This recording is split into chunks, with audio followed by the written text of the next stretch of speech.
Друзья, всем привет, с вами Владимир Зайцев, отвечаю на ваши вопросы.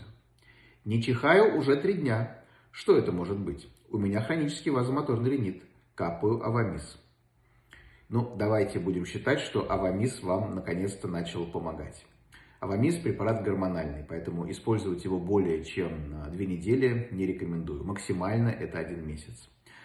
Чихание и зуд в носу также могут быть обусловлены аллергическим каким-то компонентом. Недаром у хронического вазомоторного ринита есть 2 формы. Это нейровегетативная и аллергическая. Но если аллергическая форма больше характерна для весеннего времени, то нейровегетативная для зимнего времени, в котором мы, собственно, сейчас и находимся. Используйте Авамис в течение 2 недель и будем надеяться, что он вам поможет. Если эффект будет недостаточный, приходите на прием, посмотрим, разберемся, поставим точный диагноз и назначим правильное лечение.